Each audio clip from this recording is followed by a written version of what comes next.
Avez-vous entendu parler des 3 ans et demi de paix qui précèdent la grande tribulation? Beaucoup parlent de cette période comme d'une période de tranquillité avant le jugement, mais peu comprennent son origine et ce qu'elle signifie vraiment dans le plan prophétique de Dieu. Cette prophétie, très discutée parmi les érudits et les prédicateurs, a des racines profondes dans les Écritures, en particulier dans les livres de Daniel et de l'Apocalypse. C'est à ce moment-là que nous commençons notre voyage, en cherchant à comprendre quand cette période commence et quel est son véritable but dans le déroulement des événements finaux. La prophétie n'a pas été révélée au hasard. Dieu a parlé au prophète Daniel, lui offrant une vision précise et puissante de ce qui allait arriver. Dans Daniel 9, 27, il est écrit « Et il fera alliance avec beaucoup pour une semaine. Et au milieu de la semaine, il fera cesser les sacrifices et les offrandes. Et sur l'aile des abominations viendront les désolés, et cela jusqu'à la consommation. Et ce qui est déterminé sera répandu sur les désolés. » Cette semaine prophétique représente 7 ans, la moitié, 3 ans et demi, étant le point décisif lorsque l'alliance de paix est rompue et que la tribulation commence. La prophétie de Daniel est comme un passe-partout qui déverrouille les secrets de la fin des temps. La soi-disant 70e semaine de Daniel décrit les 7 dernières années avant le retour glorieux du Christ. La première moitié de ces 7 années sera marquée par une paix apparente. Un dirigeant mondial, que la Bible identifie comme l'Antéchrist, conclura des accords avec de nombreuses nations, y compris Israël, créant une illusion de stabilité et d'espoir. La parole nous avertit de cette supercherie dans 1 Thessaloniciens 5:3, car quand ils diront « paix et sécurité », alors une destruction soudaine s'abattra sur eux, comme les douleurs de l'enfantement sur l'enfant, et ils n'échapperont en aucun cas. Cette paix illusoire sera le début du décompte des 3 ans et demi. Pendant ce temps, le temple sera reconstruit à Jérusalem, une étape cruciale vers l'accomplissement des prophéties. Cependant, cette paix sera interrompue d'une manière abrupte et choquante. Jésus a mis en garde contre cela dans Matthieu 24:15, « Quand vous verrez que l'abomination de la désolation dont parlait le prophète Daniel est dans le lieu saint, que celui qui lit comprenne, alors que ceux qui sont en Judée se réfugient dans les montagnes. » Cet événement marque un tournant. L'Antéchrist révélera sa vraie nature en profanant le temple. Et à partir de ce moment-là, les jours sombres de la grande tribulation commenceront. Tout commence par un traité de paix, un accord politique qui, à première vue, semblera résoudre des décennies de conflits au Moyen-Orient, en particulier impliquant Israël. Ce pacte ne sera pas commun. Il sera promu par une personnalité charismatique, influente et stratégiquement positionnée sur la scène mondiale. Cette personne est l'Antéchrist, qui émergera comme quelqu'un capable d'unifier les nations, d'apaiser les guerres et d'apporter la stabilité. Mais la paix qu'il offre ne sera qu'un écran de fumée, une supercherie orchestrée pour préparer le terrain pour la plus grande crise spirituelle et humaine de l'histoire. La Bible est claire sur le fait que cette alliance durera 7 ans, comme décrit avec précision dans Daniel 9, 27. Avec beaucoup pendant une semaine, et au milieu de la semaine, il fera cesser les sacrifices et les offrandes. Cette semaine prophétique se réfère à une période de 7 ans. La moitié, c'est-à-dire 3 ans et demi, est le point où la fausse paix est interrompue. Par conséquent, le décompte du temps de la fin commence avec la signature de cet accord. Il ne s'agit pas d'une spéculation, mais d'un jalon défini dans les Écritures. Au cours de ces 3 premières années et demie, le monde connaîtra une renaissance apparente. Les guerres cesseront, l'économie montrera des signes de reprise et il y aura un climat de coopération internationale. L'espoir sera promu par les médias, les dirigeants mondiaux et, étonnamment, même par des personnalités religieuses. Cette atmosphère trompeuse créera un sentiment collectif que tout est enfin en train d'être résolu. Mais c'est précisément dans cette période de calme que l'ennemi va semer son plan le plus astucieux. Israël, confiant dans cet accord, reconstruira le temple de Jérusalem.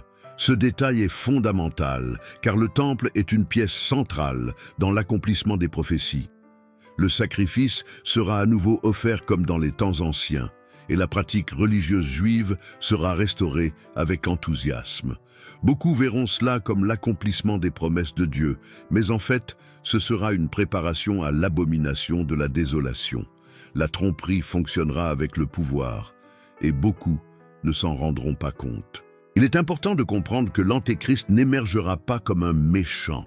Au contraire, il sera salué comme un sauveur. Il aura des réponses, des solutions et du charisme.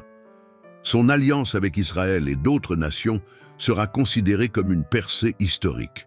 La Bible, cependant, nous a déjà mis en garde contre ce chiffre. Dans Jean 5, 43, Jésus dit « Je suis venu au nom de mon Père, et vous ne m'avez pas accepté. Si un autre vient en son propre nom, il l'acceptera. » Cette parole s'accomplit au temps de la fin, lorsque le monde rejette le vrai Messie et accueille l'imposteur. À mesure que la paix s'installe, l'apostasie s'intensifie. Le système religieux mondial commence à s'unir autour d'une spiritualité sans Christ. L'œcuménisme sera promu comme un outil de tolérance, mais en fait, il sera la plateforme pour le culte de l'Antéchrist. Dans 2 Thessaloniciens 2, 3 à 4, Paul avertit « Que personne ne vous séduise en aucune manière, car il n'en sera pas ainsi jusqu'à ce que la chute vienne premièrement et que l'homme de péché, le fils de perdition, soit révélé, qui s'oppose et s'élève contre tout ce qui est appelé Dieu ou adoré, de sorte qu'il s'assiera comme Dieu dans le temple de Dieu, vouloir ressembler à Dieu. » La nature trompeuse de l'Antéchrist sera si bien déguisée que même les élus pourraient être trompés s'ils n'étaient pas vigilants. C'est l'importance du discernement spirituel dans les derniers jours. Les vrais serviteurs de Dieu se rendront compte que quelque chose ne va pas, même face à la paix et à l'ordre mondial apparent. Jésus, dans Matthieu 24, 24, met en garde « Car de faux Christ et de faux prophètes se lèveront, et ils feront de si grands signes et de si grands prodiges que s'il était possible, ils séduiraient même les élus. » Le monde entier fera la fête. Il y aura des fêtes, des événements internationaux d'unité pour la paix et même des discours sur une nouvelle ère. Mais ceux qui connaissent les Écritures sauront que c'est le prélude à la désolation. Tout comme le doux bruit de la mer peut précéder le tsunami, cette tranquillité sera violemment brisée. Le plan de l'Antéchrist est exactement celui-ci. L'accepter sans résistance lorsqu'il révèle sa véritable identité. À ce moment-là, beaucoup de chrétiens tièdes se sentiront trop en sécurité et ne regarderont pas. Le divertissement, la politique et même une partie des églises seront alignés sur ce nouveau système. La vigilance spirituelle sera un différentiel entre ceux qui tombent et ceux qui restent. C'est pourquoi Jésus a dit en Luc 21, 34, 36 « Prenez garde que vos cœurs ne s'alourdissent pas de la gourmandise, de l'ivresse et des soucis de cette vie, et que ce jour-là vienne sur vous à l'improviste, parce qu'il viendra comme un piège sur tous ceux qui habitent sur la face de toute la terre. Veillez donc en tout temps, priant pour que l'on vous déclare digne d'échapper à toutes ces choses qui arriveront, et de vous tenir devant le Fils de l'homme. Les 3 ans et demi de paix ne seront pas l'accomplissement des promesses de Dieu, mais l'accomplissement d'un plan satanique pour séduire les nations. La vraie paix ne viendra qu'avec le royaume du Christ. Cette première période des 7 ans est comme le calme avant la tempête. Tout semble être sous contrôle, mais l'Écriture nous a déjà prévenus. La chute viendra, et elle sera soudaine. L'alliance établie sera rompue, le temple profané, et alors le temps de la grande tribulation commencera. Au milieu des 7 années prophétiques, juste après les 3 années et demie de paix, un événement qui change la vie se produit. L'abomination de la désolation. Cet acte est au cœur de l'eschatologie biblique. L'Antéchrist, maintenant pleinement manifesté dans son vrai caractère, entre dans le temple reconstruit à Jérusalem et commet la profanation contre laquelle Jésus a mis en garde dans ses enseignements. À partir de ce moment-là, la fausse paix est rompue, l'alliance est rompue, et la colère de l'ennemi se déverse avec fureur contre tout ce qui est saint. Jésus a tenu à souligner ce moment comme un signe crucial dans Matthieu 24:15.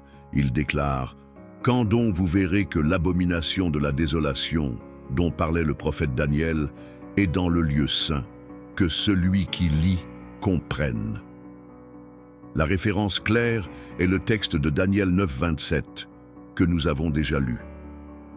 Le lieu saint, le temple, sera le théâtre d'un acte abominable.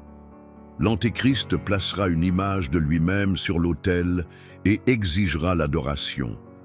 Cet acte symbolise son autodéification, le point culminant de sa rébellion contre Dieu. À ce moment-là, l'Antéchrist se révélera comme une figure dictatoriale, impitoyable et antichrétienne dans son essence. Il exigera une loyauté absolue, persécutera les saints et installera un système de contrôle totalitaire. La marque de la bête sera introduite, l'adoration du vrai Dieu sera interdite, et ceux qui ne se prosternent pas subiront une persécution brutale. Le pacte de paix sera officiellement rompu, et les Juifs et les chrétiens seront la cible directe de leur haine. Dans Apocalypse 13:5, l'apôtre Jean décrit un tel moment, et il a reçu une bouche pour dire de grandes choses et des blasphèmes, et il a reçu le pouvoir d'agir pendant 42 mois. 42 mois représentent 3 ans et demi. C'est pendant la seconde moitié de la semaine prophétique que l'Antéchrist exerce l'autorité suprême, trompe les multitudes, blasphème Dieu et déclenche la persécution la plus violente de l'histoire de l'humanité. La profanation du temple n'est pas seulement un acte symbolique, elle déclenche une série de conséquences spirituelles et géopolitiques.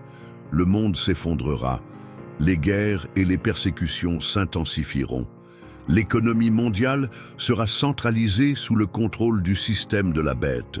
Le peuple de Dieu, juif et chrétien, sera durement éprouvé. Dans Apocalypse 12:17, il est écrit « Et le dragon se mit en colère contre la femme, et il alla faire la guerre au reste de sa postérité, ceux qui gardent les commandements de Dieu et le témoignage de Jésus-Christ. » Jésus a mis en garde contre la gravité de ce moment en disant dans Matthieu 24:18 « Car alors il y aura une grande détresse, telle qu'il n'y en a pas eu depuis le commencement du monde jusqu'à présent et qu'il n'y en aura jamais. » La grande affliction mentionnée ici est ce que nous appelons la grande tribulation. Ce ne sera pas seulement un temps de souffrance humaine, mais de confrontation spirituelle cosmique. La terre sera le théâtre d'un conflit entre le royaume des ténèbres et le royaume de Dieu, tel qu'il n'a jamais été enregistré auparavant. Le prophète Daniel mentionne également cette même période dans Daniel 12:1. Et en ce temps-là, Michel, le grand prince, se lèvera, qui se lèvera pour les fils de ton peuple, et il y aura un temps de détresse, tel qu'il n'y en a pas eu depuis qu'il y a eu une nation jusqu'à ce temps-là. Mais en ce temps-là, ton peuple sera délivré, tous ceux qui se trouvent écrits dans le livre. Même au milieu de la tribulation, il y a de l'espoir. Ceux qui appartiennent au Seigneur seront soutenus. Dieu n'abandonne jamais les siens. C'est aussi pendant cette période que les 2 témoins de Dieu commencent à prophétiser avec puissance. Dans Apocalypse 11:3, il est écrit « Et je donnerai du pouvoir à mes 2 témoins, et ils prophétiseront pendant 1260 jours, vêtus d'un sac. » 1260 jours, c'est exactement 3 ans et demi. Dieu n'est pas silencieux pendant la tribulation. Il suscite des prophètes, déverse des jugements et continue d'appeler à la repentance. Beaucoup se demanderont comment saurons-nous quand ce moment arrivera? La réponse réside dans la vigilance spirituelle. Ce qui déclenche cet événement, c'est la rupture de l'alliance et la profanation du temple. C'est pourquoi la reconstruction du temple de Jérusalem sera un signe prophétique très important. Le temple doit exister pour que l'abomination se produise. Nous vivons une période de préparation à cela. Bref, les 3 années et demie de paix sont interrompues par un acte de rébellion ouverte contre Dieu. Le masque de l'Antéchrist tombe, révélant son véritable but, usurper la gloire de Dieu et détruire son peuple. Cet événement marque officiellement le début de la grande tribulation. À partir de là, Les jugements s'intensifient, mais la fidélité de Dieu à soutenir ceux qui lui appartiennent est également révélée. Que celui qui a des oreilles pour entendre, entende ce que l'Esprit dit aux églises. Avec la rupture de l'Alliance et la profanation du Temple, la phase la plus sombre de l'histoire humaine commence, la Grande Tribulation. Cette période n'est pas seulement marquée par la méchanceté des hommes ou la tyrannie de l'Antéchrist, mais aussi par la libération des jugements divins sur la terre. C'est le temps que Dieu a fixé pour juger les nations, corriger Israël et préparer la voie pour le retour glorieux du Messie. Chaque jugement a un but: révéler la justice de Dieu, exposer le péché et appeler à la repentance. L'Apocalypse décrit en détail 3 séries de jugements: les sceaux, les trompettes et les coupes de colère. Chaque cycle représente une intensification du jugement divin. La rupture du premier sceau est le point de départ, Apocalypse 6, 12. « Et je vis quand l'agneau ouvrit l'un des sceaux, et j'entendis les 4 bêtes dire, comme avec une voix de tonnerre, « Venez et voyez !» Et je regardai, et voici un cheval blanc, et celui qui était assis dessus avait un arc, et une couronne lui a été donnée. Et il est sorti victorieux et pour vaincre. Ce chevalier symbolise la tromperie, peut-être l'Antéchrist lui-même, commençant son règne avec l'apparence de la paix, mais révélant bientôt sa vraie nature. Au fur et à mesure que les timbres sont ouverts, le chaos se répand. La guerre, la famine, la peste et la mort ravagent la terre. Apocalypse 6.4 dit « Et un autre cheval rouge sortit, et il fut donné à celui qui était assis sur lui, afin qu'il prît la paix de la terre, et qu'il s'entretuât, et une grande épée lui fut donnée. » C'est l'effondrement de la paix promise par l'Antéchrist. La violence se propage, la confiance entre les nations s'effondre, et le monde plonge dans des conflits sanglants. L'impact des jugements affecte également l'économie mondiale. Avec le 3e sceau, la famine se propage. Apocalypse 6.6. Et j'entendis une voix au milieu des 4 bêtes qui disait « Une mesure de blé pour de l'argent et 3 mesures d'orge pour de l'argent, et n'abîmez pas l'huile et le vin. Les ressources se raréfient, et le coût de la survie monte en flèche. Les inégalités sociales s'aggravent, et le désespoir s'empare de la population. L'ouverture du 5e sceau révèle quelque chose de profond. Les martyrs. Apocalypse 6, 9, 10. Et quand j'eus ouvert le 5e sceau, je vis sous l'autel les âmes de ceux qui avaient été tués à cause de la parole de Dieu et du témoignage qu'ils avaient donné, et ils criaient d'une voix forte, disant « Jusques à quand, Seigneur vrai et saint, ne juges-tu pas et ne vengeras-tu pas notre sang sur ceux qui habitent sur la terre ?» Ce cri montre que même au milieu de la tribulation, il y a des gens fidèles qui tiennent bon jusqu'à la mort. Ils ne renient pas la foi, même face à une persécution extrême. À partir de la 7e trompette, les jugements s'intensifient avec la manifestation de la colère de Dieu, Apocalypse 11, 15. Et le 7e ange sonna de la trompette, et il y eut dans le ciel des voix fortes qui disaient « Les royaumes du monde sont devenus les royaumes de notre Seigneur et de son Christ, et il régnera au siècle des siècles. » Bien que les jugements soient sévères, chacun d'entre eux est lié au plan de restauration finale. Dieu ne juge jamais sans avertissement, et même au milieu de la destruction, il continue à révéler la souveraineté de son Fils. Au cours de cette période, les démons sont libérés de l'abîme et la terreur spirituelle sévit dans le pays.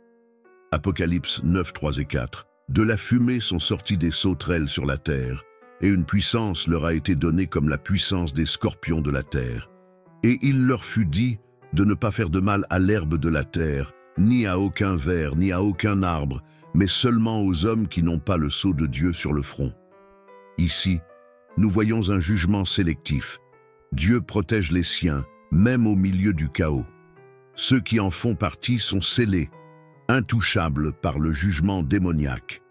Ceux qui refusent d'adorer l'Antéchrist ou de recevoir sa marque seront persécutés. Apocalypse 13, 7, 17. Et fait que tous, petits et grands, riches et pauvres, libres et esclaves, reçoivent une marque sur leur main droite ou sur leur front, afin que personne n'achète ni ne vende, si ce n'est celui qui a la marque, ou le nom de la bête, ou le nombre de son nom. Ce système sera un piège économique et spirituel. Accepter la marque, c'est rejeter Dieu. Refuser de l'accepter sera un acte de foi et de risque de sa vie. Malgré tout, Dieu continue d'appeler à la repentance. Les anges voleront dans les cieux en proclamant l'évangile éternel. Apocalypse 14, 6, 7. Et je vis un autre ange voler au milieu du ciel, et il avait l'évangile éternel pour prêcher à ceux qui habitent sur la terre, et à toutes les nations, et tribus, et langues, et peuples, en disant d'une voix forte, « Craignez Dieu et donnez-lui gloire, car l'heure de son jugement est venue. » Même les jours les plus sombres n'empêcheront pas la lumière de l'évangile de briller. La miséricorde de Dieu persiste jusqu'au dernier moment. La grande tribulation est le saint jugement de Dieu sur le monde en rébellion, mais c'est aussi le temps de préparation pour la révélation finale de sa gloire. Ceux qui sont fidèles jusqu'à la fin seront récompensés. La voix du Seigneur retentira dans les cieux et sur la terre, ébranlant tout ce qui peut l'être, de sorte qu'il ne reste que ce qui est éternel. C'est le point culminant de la bataille spirituelle, et bientôt, le roi des rois descendra avec puissance et une grande gloire. Au cours de la grande tribulation, Israël redevient le centre de la scène prophétique. La Terre Sainte sera le théâtre d'événements décisifs, non seulement politiques, mais aussi spirituels. Le peuple juif, qui avait d'abord accepté l'alliance avec l'Antéchrist, se rendrait compte de la grande supercherie lorsqu'il verrait la profanation du temple. Ce choc de la réalité réveillera de nombreux juifs, entamant le processus de restauration spirituelle d'Israël, comme l'avaient prédit les prophètes. Le livre de Zacharie prophétise cette brisure qui s'abîmera sur le peuple juif dans les derniers jours. Zacharie 12, 10. Mais sur la maison de David et sur les habitants de Jérusalem, je répandrai un esprit de grâce et de supplication, et ils me regarderont, moi qu'ils ont transpercé, et ils se lamenteront sur lui, comme on pleure sur le Fils unique, et ils pleureront amèrement sur lui, comme on pleure amèrement sur le premier-né. Ce verset indique le moment où les yeux d'Israël s'ouvriront au vrai Messie, Jésus. Ce réveil ne se produira pas en masse immédiatement, mais Dieu suscitera un reste fidèle en Israël. Un groupe de Juifs reconnaîtra l'erreur d'avoir fait une alliance avec l'Antéchrist et tournera son cœur vers le Seigneur. Ce groupe est souvent identifié dans les Écritures comme les 144 000 scellés, mentionnés dans l'Apocalypse chapitre 7, qui représenteront les 12 tribus d'Israël. Apocalypse 7, 4 déclare: Et j'entendis le nombre de ceux qui étaient scellés, et ils étaient 144 000, scellés de toutes les tribus des enfants d'Israël. Ceux-ci seront mis à part et protégés par Dieu pendant la tribulation, non pas pour échapper à la difficulté, mais pour être des témoins vivants de sa puissance, de sa grâce et de sa fidélité au milieu du jugement. Ce reste aura une mission prophétique. Ils seront comme les prophètes de l'Ancien Testament, proclamant la vérité de l'Évangile au milieu de l'oppression. Dans Apocalypse 14, 13, nous lisons qu'ils seront avec l'agneau sur la montagne de Sion, symbole de leur fidélité. Et je regardais, et voici, l'agneau se tenait sur la montagne de Sion, et avec lui 144 000 hommes, qui avaient son nom et le nom de son Père écrit sur leur front. Ceux qui sont scellés ne se souilleront pas avec le système de la bête, étant irréprochables devant Dieu. Mais Israël sera également confronté à une grande douleur. Le prophète Jérémie appelle cette période un temps de détresse pour Jacob. Jérémie 37. Ah, car ce jour est si grand qu'il n'y en a pas eu d'autre comme celui-ci. Et c'est un temps de détresse pour Jacob, mais il sera sauvé d'elle. C'est en cette période de détresse que le cœur d'Israël sera brisé et que le cri du salut s'intensifiera. La souffrance deviendra un instrument de purification et de repentance. Dans Romains 11, Paul déclare que Dieu n'a pas rejeté son peuple, mais qu'il y a un temps fixé pour qu'Israël s'endurcisse. Lorsque la plénitude des gentils sera achevée, Dieu agira de nouveau puissamment parmi les Juifs. Romains 11, 26, 27. Et c'est ainsi que tout Israël sera sauvé, comme il est écrit. De Sion sortira le libérateur, et il détournera de Jacob l'impiété. Et ce sera là mon alliance avec eux, quand j'enlèverai leurs péchés. La promesse de restauration est irrévocable. Dieu est fidèle à son alliance, tandis qu'Israël va vers ce réveil. Le reste des nations se démarquera également. Il y aura des chrétiens fidèles qui refuseront la marque de la bête, garderont leur témoignage et souffriront la persécution à cause de Christ. Apocalypse 12, 11. Et ils l'ont vaincu par le sang de l'agneau et par la parole de son témoignage, et ils n'ont pas aimé leur vie jusqu'à la mort. Le témoignage des saints sera puissant, même au milieu de la fureur de l'Antichrist. Le royaume de Dieu continuera d'avancer. Cette période servira aussi à affiner la foi de ceux qui appartiennent à Dieu. Le feu de la persécution purifiera le reste de l'Église. La foi cessera d'être théorique et deviendra pratique, résistante et vivante.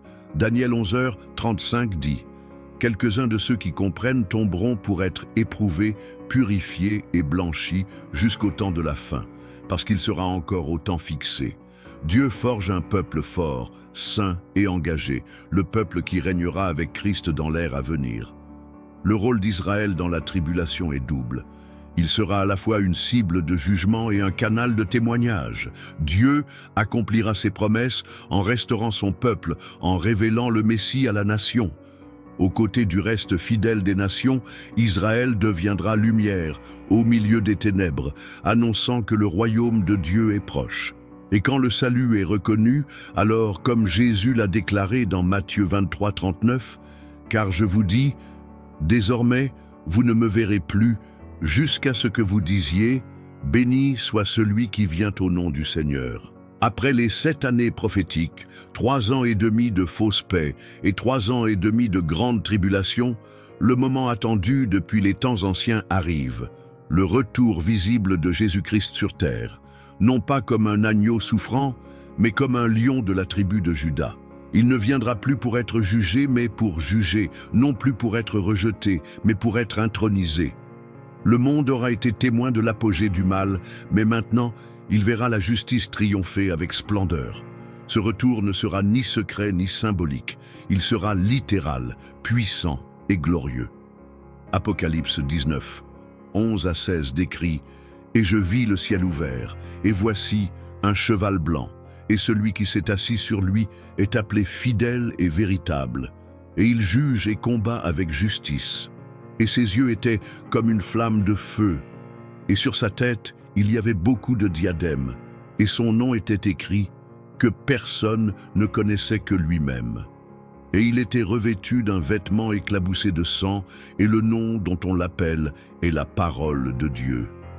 Ici, nous voyons le Christ guerrier, le roi qui descend du ciel pour affronter le système de l'Antéchrist. Ce jour-là, toutes les armées rassemblées par Satan à la bataille d'Armageddon seront confrontées directement par le Seigneur des armées. Apocalypse 19, 19 continue. Et je vis la bête et les rois de la terre et leurs armées assemblées pour faire la guerre à la cavalerie et à son armée. Le conflit sera bref. Le Christ n'a pas besoin de réservoir ou de pompe. Sa parole est l'épée tranchante qui vaincra l'ennemi. La justice sera exécutée avec autorité. Le retour de Jésus sera également accompagné d'un grand signe dans les cieux.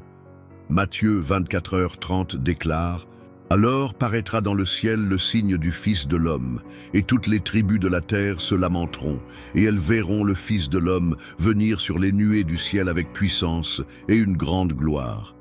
Il n'y aura plus de doute, plus de temps pour la repentance. Ceux qui se sont moqués, qui ont rejeté et qui ont blasphémé verront de leurs propres yeux celui qui a été méprisé. Ce moment apportera la délivrance au peuple de Dieu. Les Juifs qui ont survécu à la tribulation crieront à Yeshua comme le vrai Messie. Zacharie 14.3 déclare « Alors l'Éternel sortira et combattra contre ces nations, comme lorsqu'il combat au jour de la bataille. Et ce jour-là, leurs pieds se poseront sur la montagne des Oliviers, qui est en face de Jérusalem, vers l'Orient. Jésus retournera exactement à l'endroit d'où il est monté, scellant le cycle de sa première et de sa seconde venue. Avec sa venue, l'Antichrist sera vaincu. 2 Thessaloniciens 2:8 le décrit ainsi. Et alors se révélera le méchant, que le Seigneur détruira par le souffle de sa bouche et anéantira par l'éclat de son avènement. Aucune arme humaine ne peut détruire l'Antéchrist, seulement la puissance de la gloire du Christ ressuscité. Il sera jeté vivant dans l'étang de feu avec le faux prophète. Après cette victoire, Satan sera lié. Apocalypse 20, 1-3 rapporte. Et je vis descendre du ciel un ange ayant la clé de l'abîme et une grande chaîne à la main. Il saisit le dragon, ce vieux serpent qui est le diable et Satan, et le lia pour 1000 ans. L'emprisonnement de Satan marque la fin de son règne sur les nations. La terre sera restaurée pour vivre sous le règne juste du Messie. Les saints qui ont persévéré dans la tribulation partageront aussi ce royaume. Apocalypse 24 dit « Et je vis des trônes, et je m'assis dessus, et le pouvoir de juger leur fut donné, et je vis les âmes de ceux qui avaient été décapités pour le témoignage de Jésus et pour la parole de Dieu. Et ils vécurent et régnèrent avec Christ pendant 1000 ans. Les martyrs seront honorés, les fidèles récompensés, et la justice de Dieu sera pleinement manifestée. » Le retour de Jésus n'est pas seulement la fin de la tribulation, mais le début du royaume millénaire, une période littérale de 1000 ans au cours de laquelle Christ régnera sur la terre depuis Jérusalem. La paix sera rétablie, la justice sera la loi, et la gloire de Dieu remplira la terre comme les eaux couvrent la mer. Les promesses faites aux patriarches, aux prophètes et à l'Église s'accompliront exactement. Oui, la tribulation se termine par le triomphe de Christ, le jugement des méchants et l'exaltation du nom qui est au-dessus de tout nom, comme il est écrit dans Philippiens 2:10-11, « Qu'au nom de Jésus, tout genou fléchisse devant ceux qui sont dans les cieux, sur la terre et sous la terre, et que toute langue confesse que Jésus-Christ est Seigneur, à la gloire de Dieu le Père. » C'est la fin prophétique, non pas la destruction, mais la restauration. Non pas la peur, mais un espoir glorieux. Le roi viendra. Il est déjà aux portes. La prophétie des 3 années et demie de paix, suivie de la tribulation, n'est pas un conte apocalyptique à effrayer, mais une révélation aimante de Dieu qui veut préparer son peuple. Il ne nous a pas quittés à l'aveuglette. Au contraire, il a révélé chaque détail avec précision, afin que nous puissions discerner l'époque et tenir bon. Nous voyons les signes s'intensifier, crise mondiale, croissance de l'apostasie, articulation politique et technologique. Tout indique l'accomplissement imminent de ces prophéties. Le pacte de paix n'a pas encore été signé, mais les bases sont soigneusement posées. Lorsque cette alliance sera signée, le décompte final commencera, et ceux qui s'en moquent ou l'ignorent aujourd'hui se rendront compte trop tard que la parole de Dieu a toujours été vraie. Mais il est encore temps de se réveiller, de chercher, de se sanctifier. C'est l'appel de Dieu pour cette époque. Observez, comme les vierges sages de la parabole, nous devons garder nos lampes allumées, remplies de l'huile de l'intimité avec l'Esprit. Dans Matthieu 24:42, Jésus a dit « Veillez donc, car ne sais-tu pas à quelle heure ton Seigneur viendra ?» L'horloge prophétique tourne, et chaque minute qui passe nous rapproche de la grande issue. Que ce message serve d'avertissement, mais aussi de consolation. Car pour ceux qui sont du Christ, la tribulation n'est pas une fin, mais un signe avant-coureur de gloire. Puissions-nous être parmi les fidèles, les vigilants, ceux qui ne se plient pas au système de ce monde. Le roi vient, et quand il viendra, puisse-t-il nous rencontrer avec des cœurs et des yeux purs dans le ciel, en disant en toute foi, « Viens, Seigneur Jésus,